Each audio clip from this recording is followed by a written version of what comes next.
Maid carried a millionaire wife through street after she collapsed. What he did next shocked everyone. She was unconscious. No one could attend to her. The Grand Peterson mansion stood silent and empty, except for Sarah, the family maid who had worked there for 15 years. What happened in the next few hours would expose a web of lies so twisted that it would destroy a millionaire's empire and change 3 lives forever. What Sarah did next will leave you questioning everything you think you know about loyalty, justice, and the power of doing what's right. Stay with me because this story has a twist that no one saw coming. Before we dive back in, drop your city in the comments. We'd love to know where you're watching from. And don't forget to like and subscribe so you never miss another powerful story like this. Now let's continue. The morning started like any other in the Grand Peterson mansion. Sarah, the family maid who had worked there for 15 years, was dusting the marble staircase when she heard a loud crash from the kitchen. She dropped her cloth and rushed toward the sound, her heart pounding.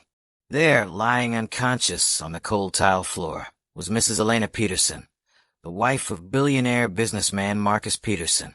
Elena's face was pale, her breathing shallow, and a small pool of blood had formed beneath her head where she had struck the corner of the granite countertop. Sarah knelt beside her immediately, checking for a pulse. It was weak but steady. She called out for help, but the mansion felt eerily empty. Mr. Peterson had left for a business trip that morning, and the other staff members had been given the day off. It was just Sarah and Elena in the massive house. Sarah grabbed her phone and dialed 911, but the call wouldn't go through. The cell signal in the mansion had always been poor, and the landline in the kitchen had been disconnected for repairs. Panic began to set in as she realized Elena needed immediate medical attention. Without hesitation, Sarah made a decision that would change everything. She carefully lifted Elena, surprised by how light the once robust woman had become, and carried her toward the front door. Elena had always been kind to Sarah, treating her more like family than hired help. There was no way Sarah would let her die alone in that cold kitchen. As Sarah stepped outside with Elena in her arms, she realized the gravity of the situation. The Peterson mansion sat on a private estate, miles from the nearest hospital. The family cars were all locked in the garage, and Sarah didn't have the keys. Her own old car was in the shop for repairs. But Sarah had grown up in these streets before the Petersons hired her. She knew every shortcut, every alley, every route that could get them to St. Mary's Hospital faster than waiting for an ambulance that might not even find the secluded mansion. So Sarah began to walk, then jog, then run. Elena stirred occasionally in her arms, mumbling incoherently. Sarah whispered words of comfort, telling her everything would be okay, that help was coming. But with each step, Elena seemed to grow heavier, and Sarah's strength began to fade. People on the street stopped and stared. Here was a woman in a simple maid's uniform, carrying what was clearly a wealthy lady through the busy downtown streets. Some pulled out their phones to record the strange sight. Others offered help, but Sarah was focused on one thing: getting Elena to the hospital. A kind stranger offered to drive them, but Sarah was too panicked to trust anyone. She had heard too many stories about people taking advantage of emergencies. So she continued on foot, her arms aching, her lungs burning, but her determination unwavering. When Sarah finally burst through the emergency room doors of St. Mary's Hospital, the medical staff rushed to help immediately. They took Elena from Sarah's trembling arms and wheeled her into a treatment room. Sarah collapsed into a waiting room chair, exhausted and covered in sweat. A nurse approached her with paperwork. Name, insurance information, emergency contact.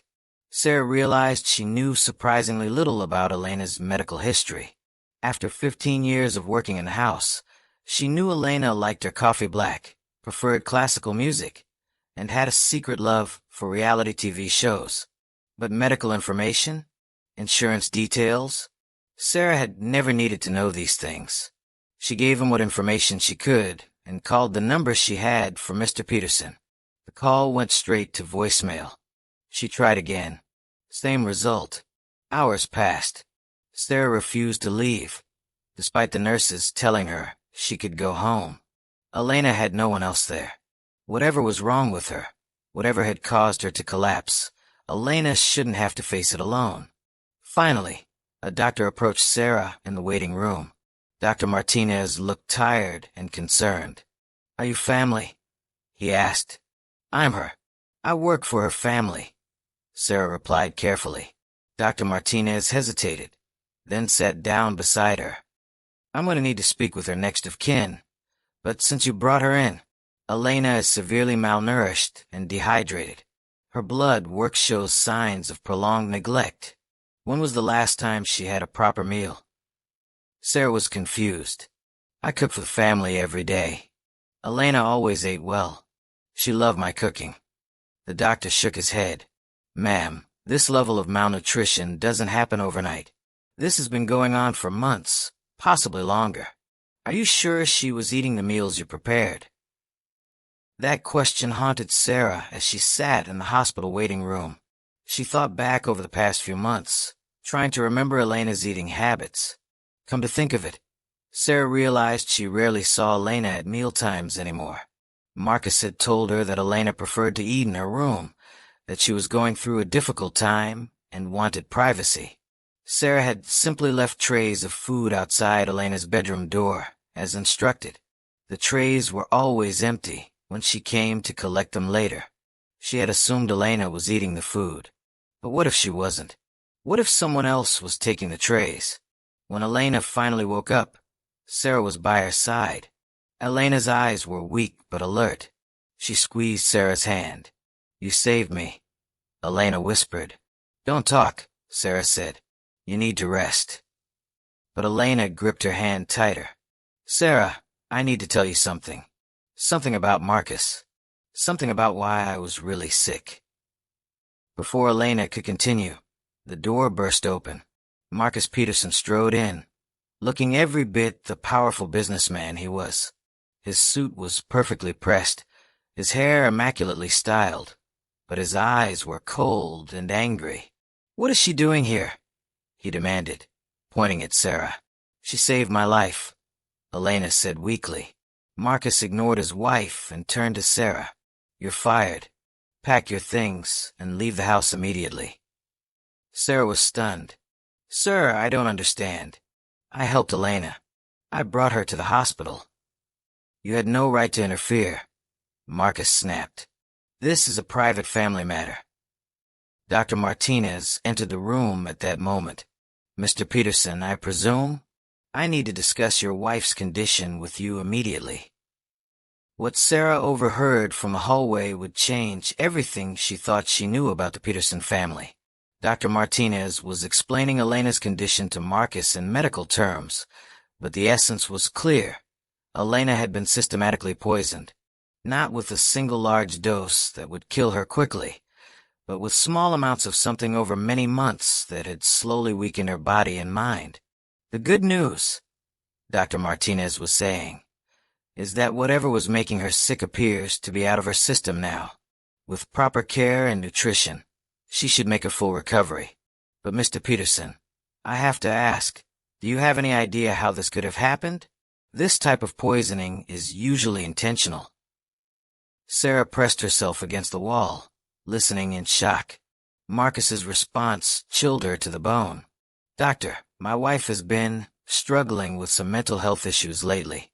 She's been taking various medications, sometimes not following the prescribed dosages. It's possible she accidentally poisoned herself." "Mr. Peterson, the substance we found in her blood isn't from any medication. It's arsenic. Small doses, administered regularly over time. This is consistent with deliberate poisoning." There was a long pause. When Marcus spoke again, his voice was different, colder. "Are you accusing me of poisoning my own wife, doctor?" "I'm not accusing anyone of anything. I'm simply telling you what the tests show. We're required by law to report suspected poisoning cases to the police." Sarah heard footsteps and quickly moved away from the door. Marcus emerged, his face a mask of controlled fury. He saw Sarah in the hallway and walked straight toward her. "I thought I told you to leave," he said. "I wanted to make sure Elena was okay," Sarah replied, trying to keep her voice steady. Marcus stepped closer, his voice dropping to a threatening whisper. "If you ever speak about what happened here today, if you ever contact my wife again, if you so much as think about interfering in my family's business, I will destroy you. Do you understand me? I have the money and power to make your life very difficult." Sarah nodded, but inside, her mind was racing. Marcus was threatening her because he knew she had heard something. He was scared. Sarah packed her belongings from the Peterson mansion that evening, her mind churning with everything she had learned. 15 years of loyal service, ended because she had tried to save Elena's life. But more than that, she now suspected that Marcus had been slowly poisoning his own wife. She thought about all the times over the past year when Elena had seemed weak, confused, or sick. Marcus had always explained it away as stress, or age, or Elena's supposed mental health struggles. But now Sarah saw it differently. The empty food trays outside Elena's room. Marcus insisting that Elena wanted privacy during meals. Elena's gradual withdrawal from social activities. Her increasing frailty. Sarah had been unknowingly complicit in Elena's isolation. By following Marcus's instructions and leaving Elena alone with her meals, Sarah had made it easier for Marcus to control what his wife was consuming. That night, Sarah called the police. Detective Rodriguez listened patiently as Sarah explained what she had witnessed at the hospital. She told him about the doctor's findings, about Marcus's threats, and about her growing suspicions about Elena's mysterious illness. "Ma'am, these are very serious allegations," Detective Rodriguez said. "Do you have any proof that Mr. Peterson was poisoning his wife?" Sarah realized she didn't have concrete proof, just suspicions and overheard conversations. But she knew Elena was in danger. "What can we do to protect her?" Sarah asked. "We'll open an investigation," the detective promised. "But we need evidence. Right now, it's your word against one of the most powerful men in the city." Detective Rodriguez was right about Marcus's power. Within days of the police inquiry beginning, Sarah found herself facing a lawsuit. Marcus was suing her for defamation, claiming she had spread malicious lies about him that were damaging his business reputation. Sarah couldn't afford a lawyer to fight a billionaire. She was facing financial ruin for trying to do the right thing. But Elena wasn't giving up either. 3 days after being released from the hospital, Elena called Sarah. She had to be careful because Marcus was monitoring her phone calls, but she managed to convey a message. She believed Sarah was right about the poisoning, and she wanted to help prove it. Elena had been doing her own investigation from inside the mansion. She had started pretending to eat the meals Marcus brought her, but instead was hiding the food and eating only items she prepared herself, or that came from sealed packages. Her strength was returning, and her mind was clearing. More importantly, Elena had found Marcus's supply. Hidden in his private office, behind a false panel in his desk, Elena had discovered a small vial of white powder and detailed notes about dosages and timing. Marcus had been keeping records of how much poison he gave her and when, but Elena couldn't get to the evidence alone. She needed help. Working with Detective Rodriguez, Sarah and Elena devised a plan. Elena would invite Sarah back to the house under the pretense of wanting to thank her for saving her life. Elena would tell Marcus that she wanted to give Sarah a severance payment and say goodbye properly. Marcus wouldn't like it, but Elena had been playing the role of a confused, sickly wife for so long that he wouldn't suspect she was plotting against him. The plan was for Sarah to come to the house when Marcus was at work. Elena would show her the evidence, Sarah would photograph it, and then they would both leave together and go straight to the police. But Marcus came home early. Sarah was in Marcus's office with Elena, photographing the hidden vial and notes, when they heard the front door slam. "Elena, where are you?" Marcus's voice echoed through the mansion. Elena quickly put the evidence back in its hiding place, while Sarah deleted the photos from her phone and hid the memory card in her shoe. They rushed out of the office. but Marcus was already at the top of the stairs. "What is she doing here?" he demanded, seeing Sarah. "I wanted to thank her," Elena said, trying to sound weak and confused like she had been pretending for months. But Marcus's eyes were sharp and suspicious. He looked from Elena to Sarah and back again. "You look better," he said to Elena. It wasn't a compliment. It was an observation that clearly concerned him. "I feel a little stronger," Elena admitted.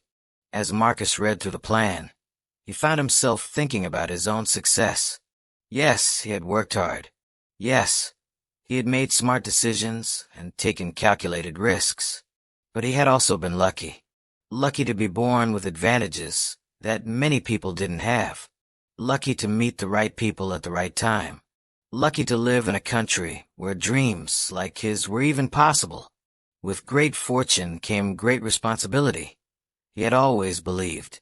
But somehow, over the years, he had gotten so caught up in making more money that he had forgotten about giving it away in meaningful ways. He donated to charities. Of course, his accountant made sure of that for tax purposes. But when was the last time he had personally invested in someone's dream the way Giuseppe had invested in his? Marcus pulled out his phone and did something he hadn't done in years. He Googled Lincoln Elementary School on the south side of Chicago. What he found made his chest tighten. The school was in one of the poorest neighborhoods in the city. Test scores were below average. The building was old and needed repairs. Many of the students came from single-parent homes where money was scarce and opportunities were even scarcer. He found photos of the school online. Children with bright smiles despite their worn clothing. Teachers who looked exhausted but determined. A playground with broken equipment and cracked pavement. These were the kids Jasmine wanted to help. These were the children who needed a safe place to go after school, who needed computers to learn on, who needed adults who believed in their potential. Marcus thought about his own childhood. He had grown up in a middle-class suburb with parents who supported his dreams. He had access to computers, books, tutors when he needed them. He had never wondered where his next meal would come from or whether he would be safe walking home from school. Not every child was so fortunate. Marcus made a decision that would have surprised his younger self. He put down his phone, finished his scotch, and went to bed. But he didn't sleep much that night. His mind was too busy making plans. The next morning, Marcus did something he hadn't done in 5 years. He cleared his entire schedule. He told his assistant to cancel all his meetings and hold all his calls. Then he got in his car and drove to the south side of Chicago. He found Lincoln Elementary School easily enough. It was exactly as depressing as the photos had suggested. The building was old brick with windows that needed replacing. The playground was small and surrounded by a chain-link fence. But despite its obvious need for investment, Marcus could see something else. Hope. Children were playing during recess, their laughter carrying across the concrete yard. Teachers stood watchfully nearby, clearly caring about their students despite the challenges they faced. There was life here. There was potential. Marcus parked across the street and watched for a while. He saw Jasmine arrive for work, walking quickly up the front steps with a bag full of supplies. She looked different in her daytime clothes, more casual, but still professional, still determined. After 20 minutes of observation, Marcus drove to the address that Jasmine had mentioned in her letter. The old warehouse wasn't hard to find. It was a large, solid building with good bones, but obvious neglect. The windows were boarded up, and weeds grew through cracks in the parking lot. But Marcus could see the potential. The building was big enough to house multiple programs. It had loading docks that could be converted into sports areas. The high ceilings would be perfect for a gymnasium. With the right investment, it could be transformed into exactly what Jasmine envisioned. He made some phone calls from his car. By the end of the day, he had spoken with the building's owner, a structural engineer, and 2 construction contractors. The warehouse was solid and could be renovated for approximately $200,000. Add in equipment, furnishings, and operating expenses for the first year, and the total investment would be around $400,000. For Marcus, $400,000 was pocket change. He spent more than that on art for his penthouse. But for Jasmine and the children she wanted to help, it would be life-changing. That evening, Marcus returned to Giuseppe's. He arrived earlier than usual, hoping to catch Jasmine before the dinner rush began. Giuseppe greeted him with his usual enthusiasm, but seemed surprised to see him 2 nights in a row. "Marcus, my friend, 2 times this week. What's the occasion?" "Just felt like good Italian food again," Marcus replied with a smile. "Is Jasmine working tonight?" Yes. She just started her shift. Such a good girl, that one. Works so hard, always on time, very polite with the customers. You want your usual table." "Actually, Giuseppe, could I sit at table 12 tonight? I'd like to try a different view." Giuseppe raised an eyebrow, but nodded. Table 12 was in Jasmine's section. When Jasmine saw Marcus sit down at one of her tables, her face went pale. She approached slowly, clearly nervous about what he might say about the note. "Mr. Wellington," she said quietly, I didn't expect to see you again so soon." Marcus smiled warmly. "Hello, Jasmine. I was hoping we could talk when you have a moment." Her hands trembled slightly as she reached for her order pad. "Of course, sir. Would you like your usual meal first?" "Actually, let's skip dinner for now. I read your letter, Jasmine. All of it, including your business plan." Jasmine's eyes widened. She glanced around the restaurant, clearly worried about having this conversation in front of other customers and her boss. "Don't worry," Marcus said gently. "Giuseppe knows I'm here to talk to you. I already spoke with him. Why don't you sit down?" Jasmine hesitated for a moment, then slid into the booth across from him. Her professional composure was gone now, replaced by raw nervousness and hope. "I want to ask you a few questions," Marcus continued, "and I want you to be completely honest with me." She nodded, not trusting her voice. "Why did you give me that letter? You could have lost your job. You could have embarrassed yourself. Why take that risk?" Jasmine took a deep breath. "Because I've been thinking about those kids for 2 years, Mr. Wellington. Every day at the school, I see children with so much potential and so few opportunities. I see 8-year-olds who are already giving up on their dreams because no one has ever told them that dreams can come true." Her voice grew stronger as she continued. "I've applied for grants. I've talked to banks. I've even tried crowdfunding online. Nothing worked. I was running out of options, and I was starting to think that maybe I was just being naive. Maybe Elena had always treated Sarah well, but the experience had shown her how much Sarah truly cared about her. Sarah had risked everything to save Elena's life, even when she had nothing to gain and everything to lose. Elena offered Sarah a full-time position as her personal assistant and companion, with a salary that was 10 times what she had earned as a maid. But more than that, Elena made it clear that Sarah was no longer an employee. She was family. Sarah initially hesitated to accept. After 15 years of working for the Petersons, it felt strange to suddenly be treated as an equal. But Elena was insistent. "You saved my life, Sarah. Not just by carrying me to the hospital, but by caring enough to listen when something didn't seem right. You could have just minded your own business, but you didn't. You risked your job, your financial security, and your safety to protect me." 6 months after Marcus's conviction, Elena and Sarah were living completely different lives.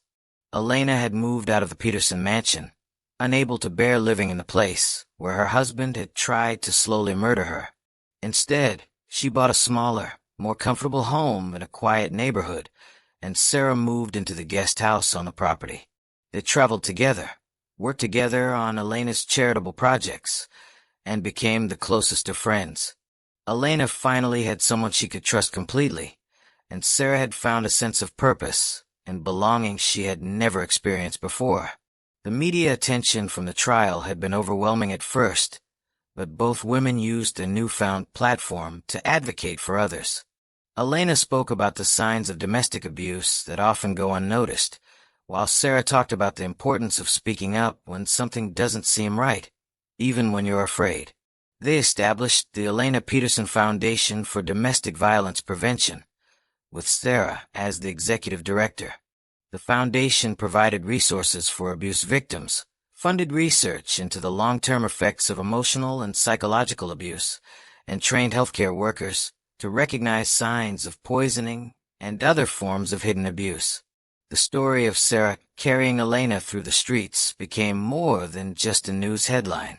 It became a symbol of how ordinary acts of kindness and courage can change everything. Hospital staff began receiving additional training on recognizing signs of abuse and poisoning. Several other cases of spousal poisoning were discovered and prosecuted as a direct result of the awareness raised by Elena and Marcus's case. Sarah received hundreds of letters from people thanking her for her bravery. Many shared their own stories of times when they suspected something was wrong but were afraid to speak up. Elena's story encouraged them to trust their instincts. One letter particularly moved Sarah. It was from a woman named Maria, whose neighbor had been showing signs of illness and confusion for months. Maria's husband kept insisting that the neighbor was just getting old, but after hearing Elena's story, Maria convinced the neighbor to go to the hospital. They discovered that the neighbor's adult son had been stealing her medication and replacing it with harmful substances to make her appear incompetent so he could gain control of her finances.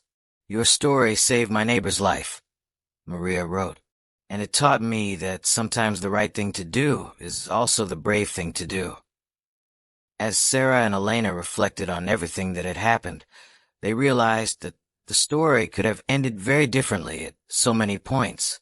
If Sarah had waited for an ambulance instead of carrying Elena to the hospital herself, Elena might have died before help arrived. If Sarah had minded her own business and not listened outside the hospital room, she never would have learned about the poisoning.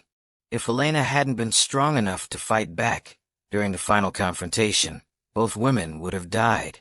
If the emergency call hadn't gone through during their struggle with Marcus, no one would have known what really happened to them. Each decision, each moment of courage, each refusal to look the other way had been crucial.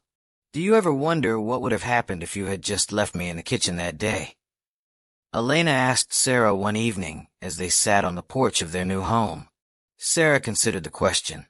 "I never could have left you there. Not because I knew about Marcus's plan. I had no idea about any of that. I just couldn't let someone I cared about suffer alone when I had the power to help." "That's what makes you extraordinary," Elena replied. "You didn't help me because you expected a reward or because you knew it would lead to all of this. You helped me because it was the right thing to do."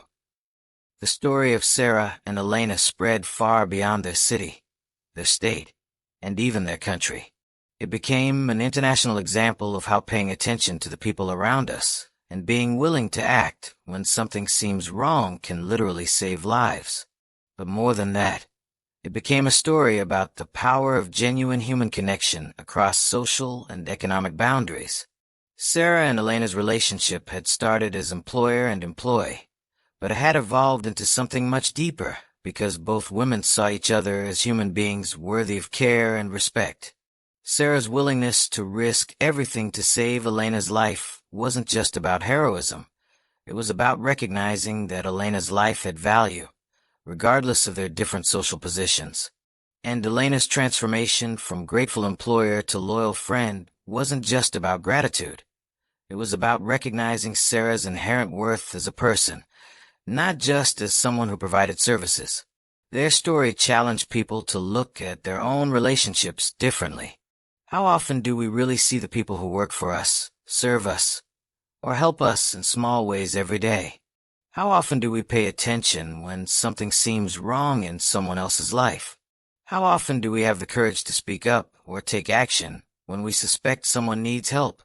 Today, 3 years after that fateful morning, when Sarah found Elena collapsed in the kitchen, both women continue to work together through their foundation. They've helped hundreds of abuse victims, funded critical research, and changed laws in several states to make it easier for healthcare workers to report suspected poisoning cases. Marcus Peterson remains in prison, where he will spend the rest of his life. During the trial, investigators discovered that Elena wasn't his first victim. 2 previous girlfriends had died under mysterious circumstances before Marcus married Elena. Those cases were reopened, and Marcus was charged with 2 additional murders. Sarah often thinks about that day when she lifted Elena into her arms and began the journey that would change both of their lives forever. She had no way of knowing where that walk would lead, but she's grateful every day that she made the choice to act instead of waiting for someone else to help. Elena often tells people that Sarah didn't just save her life, she gave her a new life. A life built on genuine friendship, purposeful work, and the knowledge that there are people in the world who will risk everything to do what's right. The mansion where Marcus poisoned Elena has been sold, and the proceeds were donated to domestic violence shelters. Elena kept only one thing from that house, the kitchen counter where Sarah found her collapsed. She had it removed and installed in the Foundation's headquarters as a reminder of how quickly life can change and how important it is to pay attention to the people around us. So what do you think about Sarah's story? Here was a woman who had every reason to mind her own business. She was just a maid, working for one of the most powerful families in the city. When she found Elena collapsed, she could have simply called for help and waited. When she overheard the doctor talking about poisoning, she could have stayed silent to protect her job. When Marcus threatened her, she could have walked away and never looked back. Instead, at every critical moment, Sarah chose courage over safety, truth over silence, and justice over self-preservation. But here's what I want you to think about. Sarah didn't consider herself a hero. Even today, she insists that she just did what anyone would have done. She saw someone who needed help, and she helped them. The question is, would you have done the same? Would you have carried a sick woman through the streets when you could have waited for professional help? Would you have risked your job and financial security to report suspected poisoning to the police? Would you have continued fighting for justice, even when facing a lawsuit from a billionaire? Sarah's story isn't just about one woman's heroism. It's about all the small moments in our daily lives when we have the choice to look the other way or to step up and do what's right. How many Elenas are out there right now, suffering in silence while the people around them choose not to get involved? How many times have you suspected something was wrong in someone else's life, but decided it wasn't your business? Sarah's story challenges all of us to be more observant, more courageous, and more willing to act when we see someone who needs help. What do you think? Have you ever been in a situation where you had to choose between your own safety and helping someone else? How did you handle it? And what would you do if you were in Sarah's position? Share your thoughts in the comments below. And don't forget to subscribe to Beyond Yesterday for more incredible true stories that will make you think differently about the world around us. Hit that notification bell so you never miss a story that could change your perspective on what it means to be human. Remember, every day we have the opportunity to be someone's Sarah. The question is, will you take it?